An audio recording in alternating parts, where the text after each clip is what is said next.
name is Lorna, and I am a cloud gazer. In these unprecedented times, with world-changing events crashing in to our own personal lives and into everything else, whether there is loneliness or chaos or grief, I think we all need to sit and find time for ourselves to contemplate. And what better way to do that than to gaze up at the clouds. Gazing on the sky slows us down like a meteorological meditation. And I've been trying something new during 2020. A virtual shared experience with lots of people, maybe all over the country, communally cloud gazing together. And that's why I'm talking to you today for All in the Mind Festival. So we can share our skies together, feel connected. Cloud gazing helps my mental health a great deal. During this year, I have gazed at the sky a lot. It helps me feel connected to the natural world, and it makes me feel in the present moment. It takes me away from feelings of being really overwhelmed and any metaphorical storms which are going on around me too. Sometimes it stops me checking social media. And sometimes it just makes me stop and breathe. I really hope that wherever you are right now, you are feeling comfortable. Maybe you're lying down. Maybe you are gazing out of a kitchen window. Maybe if you're lucky, you're in your own back garden. But wherever you are, I hope that you're cozy, feeling safe, and that you're probably wearing sunglasses. Because even if the sky is grey, actually it's usually quite bright. I wonder what the clouds above you are doing right now. This is my cloud museum. It sits on the front driveway of our house, a suburban 3-bed semi. In here is all of my books, my notes on cloud gazing, because I've been cloud gazing for years. Also in here are some artefacts that I've collected about clouds. I have cloud plates, I have storm glass, I have barometers, I also even have, and this is probably my favourite, a way to have my head in the clouds.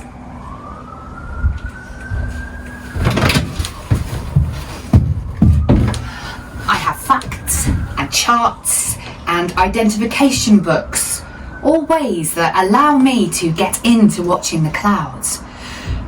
But all of this is wonderful, and yet sometimes I just want to stare up and see how the sky mutates from one thing into another.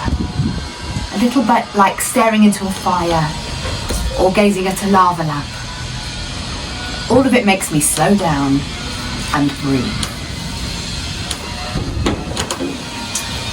What I'd like to do now is take you into my back garden.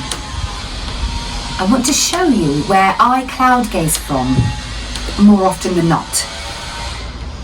If you'd like to come with me.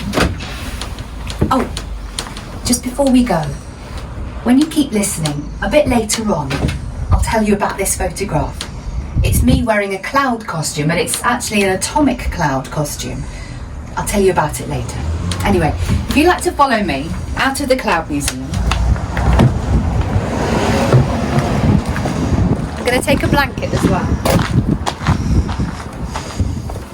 As you can see, our Cloud Museum is painted with these beautiful cumulus clouds that artist Heidi Stella made for us. And the sky pretty much matches the colour of the trailer today.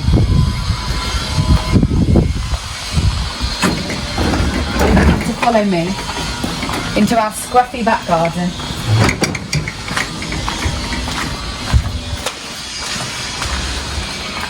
You can cloud gaze literally anywhere in the world, but I'd like to say that today is a particularly good day to be staring up at the sky. Fluffy cumulus clouds evolving. And here we have a really good cloud gazer. This is my youngest son. This is Rufus. And he is lying down to demonstrate the best way of cloud gazing. So you can see here he's on a giant beanbag. Doesn't matter if you don't have one of those. But he's wearing a blanket. I'm going to put another one on. So he's extra cozy. He's wearing his sunglasses. And he's also listening through some headphones. He's actually listening to me talking about clouds to him. So he's very calm, very chilled, and very comfortable. The back garden is my cloud gazing auditorium, a designated cloud gazing area. You can obviously cloud gaze and designate that area anywhere you are. Before I get you onto your own weather watching though, I'd like to introduce you to Luke Howard's 200-year-old system of cloud classification. Luke Howard was an amateur meteorologist and is one of my heroes, and he gazed out of the clouds, out of his school windows, gazing at the clouds for his whole childhood, it sounds like. He came up with this system in 1802, and it's the nomenclature of the clouds. He came up with a way to give them Linnaean names that could mutate from one thing into another. And I'm going to tell you those names because I think they're beautiful, like poetry in their own right. We're going to start off with the high clouds. 0 is cirrus. These are the high ice crystal clouds. Angel hair. Next we have cirrocumulus. They're a bit more clumpy. Cumulus means a kind of clump of cloud. And then 2. This is the third of the high clouds. Cirrostratus. Stratus means a layer of cloud. These are high clouds though. And we're going to now go to the middle layer of clouds. 3, altocumulus. Some people call altocumulus a mackerel sky. Next we have altostratus. Altostratus, again, this kind of sheet of cloud. And then we get lower and to number 5, nimbostratus. Nimbo is a word that actually signifies rain, a rain-bearing cloud. Then we get to number 6, there's my dog. We have stratocumulus. Stratocumulus clouds are actually probably the most prevalent cloud in the whole world. And then below that we have stratus clouds. Stratus are a low, level cloud that kind of obscures the whole sky. 8, we have the cumulus clouds that we have today, or that I'm looking at now. Cumulus clouds are the clouds that you might see in The Simpsons or the Toy Story clouds. They're the things that you can often see lots and lots of different shapes. And then finally, cloud 9, cumulonimbus, probably the rock star cloud, the cloud that I am frightened of. Don't worry, I'll tell you about all of these cloud types later. But these are the 10 that you're likely to see today. One of those types at least. If you'd like to follow me now through the cloud gazing area, my auditorium, I'd like to encourage you to start getting comfortable, to make sure that you put your sunglasses on, to make sure that you've got that blanket around you as you're gazing upwards. I'm going to ascend my cloud gazing ladder now,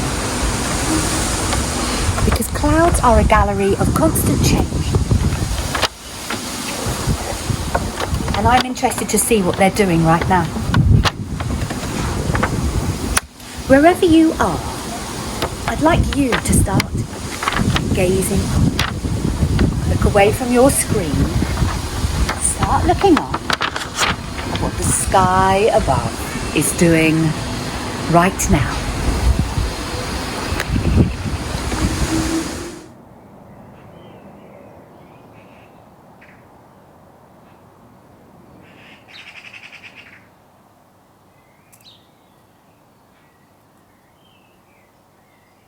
I'm a cloud gazer. I've been cloud gazing for years. But during the coronavirus pandemic, I've been watching the skies even more attentively than usual. At the height of lockdown, in my sickbed, I stared for hours and hours out of my bedroom window at fluffy cumulus clouds. When I felt better, I'd sit in my back garden, which I'm extremely lucky to have, and listen to the loudness of the birdsong and stare upwards. The traffic noise had stopped.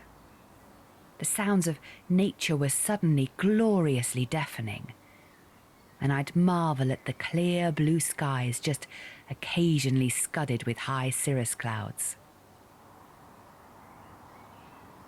Cloud gazing is free to all, and you can do it anywhere you have a view of the sky above.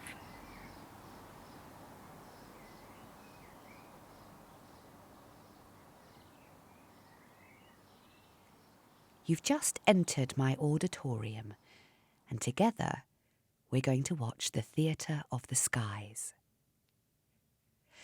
So let's treat this as if it is an auditorium. You're at the theatre or about to watch a film. Please make sure your phone is switched off, or at least on silent. And if you can, try not to check it for the next 20 minutes or so. It's important that you're feeling comfortable, because I'd like you to start looking up now. Make yourself deeply attentive to the troposphere right above you. Devote yourself to it. Let your thoughts drift. And if you drift off too, that's perfectly okay by me. The sky is often something we take for granted. I'm spending the next few years asking people to cloud gaze along with me to appreciate the wonder of the everyday. I'll be here to help guide you through the sights. So let's begin by gazing up at our cloudscape now. Check out the features in this sky. What we're seeing is our troposphere, the lowest layer of the Earth's atmosphere, the part we live in. If there are no clouds, then you could just stare at the beauty of the blue sky above you. At the edges of the horizon, you might see how light it is compared to the darker blue that is right at the top of the sky. You might also notice birds or chimney stacks or dust and pollen particles. It is surprising quite how complicated featureless skies can be. Now, of course, you could just lie there and gaze and enjoy finding your own shapes in the clouds. You might see sheep or dinosaurs or your Auntie Iris or a dozen crabs doing the Macarena. But before I set you loose on the celestial to free associate, I want to introduce you to the sheer amazingness of Luke Howard's 200-year-old system of cloud classification. Luke Howard was an amateur meteorologist, and he came up with a way of naming the clouds. Clouds are hard to name because they're always changing, always mutating, turning from one thing into another. So Luke came up with cloud types, or genera. There are 10 we use now, and they can mutate using their compound Latin-based names. We can number them from 0 upwards, so we still get a cloud 9. The clouds are high clouds, 0, cirrus, 1, cirrocumulus, and 2, cirrostratus. Then there are the clouds in the middle. 3, altocumulus, 4, altostratus, and 5, nimbostratus. Nimbo signals rain. And then there are the lower level clouds, 6, stratocumulus, 7, stratus, and 8, cumulus. And then we reach cloud 9. Cloud 9 is not a happy place, though.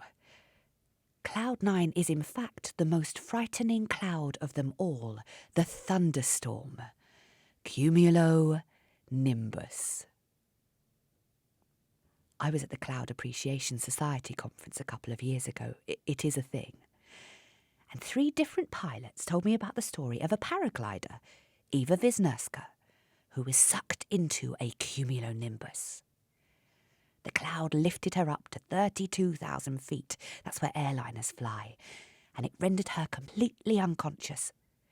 3.5 hours later, it spewed her out 40 miles north of where she set out. Her eyelids were fused together with ice crystals. Incredibly, she was still alive, just about. Another pilot was not so lucky. Cumulonimbus are the clouds my children are scared of. Cumulonimbus are the clouds I am scared of. Anyway, that's your 10 main types of cloud. Within that, you get cloud species like vibratus, which literally means that the clouds are like wispy fibres, or fractus, which means it's a ragged-edged cloud, and mediocris, which means it's a bit boring. Then there are the accessory clouds, little appendages to bigger clouds like roll clouds and anvils, and these are just the clouds we can see in our troposphere. At the North and the South Poles, you can see higher clouds, nocticulant clouds, the mesospheric clouds. There are even clouds on Mars. For now, though, we're just going to stick to these 10 main cloud types.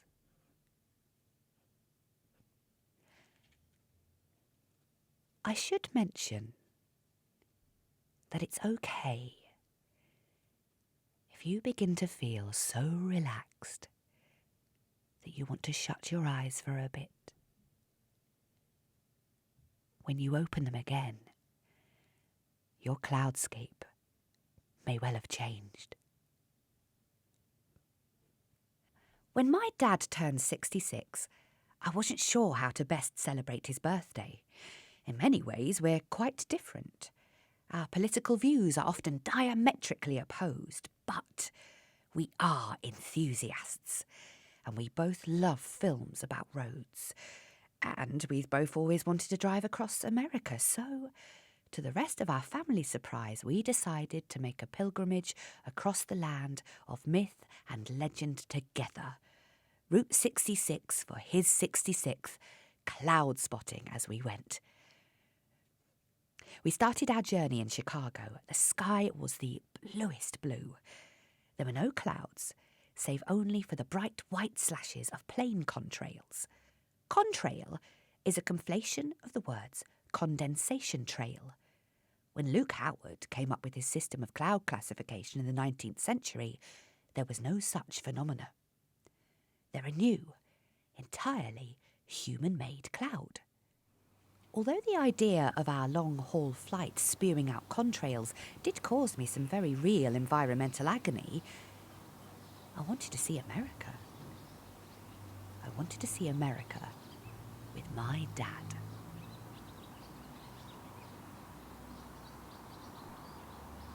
And it's amazing that now I can't travel. Now that I've been locked down along with the whole country, that I think of the trip with my father often. This grand adventure in another place. And all the while I was there, I still seem to spend it sky staring. Look up. What are the clouds above you doing now? Are they fleeting? Billowing? Or are there any clouds at all? During the UK lockdown, in the spring in the south of England, the weather has been almost surreally cloudless.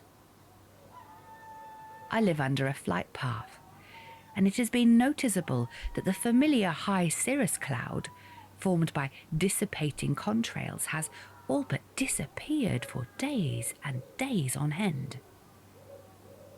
Change can sometimes be so discomforting.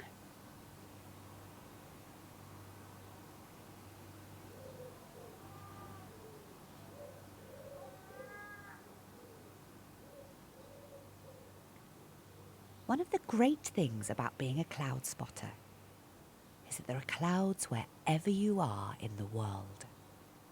They're totally international. They're temporary galleries, and gazing on them slows us down like a meteorological meditation. The problem with clouds, though, is that they're vast and ever-changing. They are intangible. And our clouds are changing. Clouds protect us from the sun's heat, but they threaten us too. There is more rain.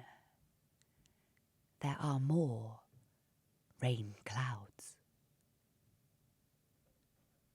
Shakespeare said clouds were dislimming. I didn't know what it meant either. But to limn is to delineate, to draw a line. And so dislimming is a little bit like rubbing out. Weather dissolves lines as soon as lines are made, like our coastline. That's dislimming too, all around us, right now, dislimming at this very moment. Sometimes you can even hear it, the tide, washing the beach. As I'm sure you know, clouds are formed as part of the water cycle. They are created through evaporation, condensation, and precipitation. Life is cyclical too, of course. We are born, we might have kids, and then, it's a bit of a downer, but we die. Civilizations crumble and new ones spring forth to replace them. Even the stillest seeming of clouds are in constant turmoil. Did you know that the average life expectancy of a cloud is just 10 minutes? Those clouds above us, they've already changed, haven't they? And these cycles of cloud formation remind me of the cycles of life and death. My Uncle David, my dad's brother, he died a few years ago. He was a scientist and a clever, modest, funny and brilliant man.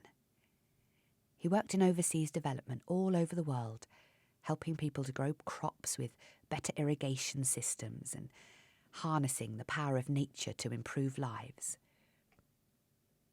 I loved him very much indeed. And just a week after his death, I was at the birth of my sister's new baby. And once I'd got over the worst sting of grief, I found there was something very beautiful and moving about this cycle of family life and death. Any tarot card reader will tell you that the death card really just signifies change. Maybe that's why my dad and I wanted to do our Route 66 trip. To make the most of our time before everything changes again. And this science of cloud formation, this constant flux, you could call it self-ruining. Ruined clouds mutate into each other and they create new clouds. But I do feel sad for the generations who will never get to see the coastline I grew up beside. It will be worn away. Where I live, in Dorset, around the bay we're losing 2 to 3 metres of coastline a year. But my beach, in Bournemouth, it was where I grew up. It was the scene of my first kiss with my husband. It's where my children play in the summer, and I don't want to see it dislimbed. I know it will be. Things change. They always do. But it makes me sad to think of it. During our journey on the Route 66, my dad and I visited the National Museum of Nuclear Science and History in Albuquerque. Slightly unsettling tagline, "You won't leave the way you came." I figured that on our trip we should see the most frightening cloud of all, another human-made one, a mushroom cloud. I remember as a child, probably about 10, the age of my youngest son now, just how scared I was of dying in a nuclear holocaust. In the museum, we watched the footage of blasts. We looked at the doomsday clock, photos of children dissolved into shadows by H-bombs in Japan and intercontinental ballistic missile cases. I cried my way around the exhibits. My dad did not know what to do with me, until I came across the posters for the Miss Atomic Bomb beauty pageant. This was a special post-World War II competition for gorgeous ladies to compete with each other in a themed costume and modelling contest. The photos of Lee Merlin from the 1957 pageant were quite stunning. She wore silver heels and a leotard with a mushroom cloud sewed to the front. I have genuinely thought about making a performance installation where I pose, semi-naked, in this most tasteless of all costumes. In order to draw attention to the huge stockpiles of nuclear warheads there are still around 15,000 of them worldwide. My dad and I drove the 2,500 miles of the Route 66, ticking off the places in the song. The exotic-sounding Missouri, Tucumcari, Flagstaff, Winona, and Oklahoma City. It's oh so pretty. We got all the way to California, to Santa Monica Beach. I cried a lot when we arrived on the pier. Water definitely seemed to be a big part in this somewhat emotional journey. And Santa Monica is just another beach which is dislimming. A short way along the coast, all the film star houses in Malibu are in great danger of destruction, although not in so much danger as the people living on the coast of Bangladesh or in the Solomon Islands. And those millionaire film stars, they're lucky. They can just move house. That journey with my dad, though, it was amazing. The chance to do something extraordinary with him, to weather watch in America. And these memories, they're ours to hold, whatever change comes our way. Breathe deeply. It's good for your brain. Breathe in and out. The air is glorious, isn't it? I hope that you've had some thoughts, or even none at all. Some of you might have just had a nice rest. That's also wonderful. I want to remind you that pollution doesn't obey political boundaries, and nor do clouds. What we put into our troposphere cycles all over the planet. Our air is a fluid entity. I'm hoping that, like seagulls, we might come into land just before the worst of the rainfall.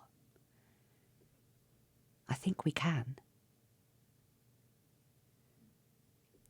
In his brilliant book about Luke Howard, he of the cloud classification system, Richard Hamblin wrote that clouds are self-ruining and fragmentary. Every cloud is a small catastrophe, a world of vapour that dies before our eyes. Sometimes I wonder if humans are self-ruining. Some people think we are. I don't think so.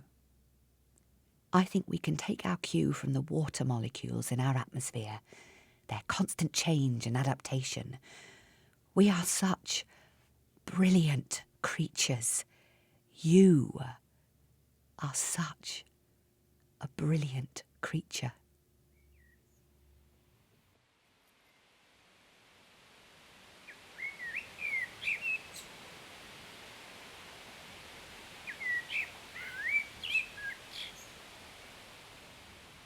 Sometimes we simply have to give ourselves over to the uncontrollable events in our atmosphere.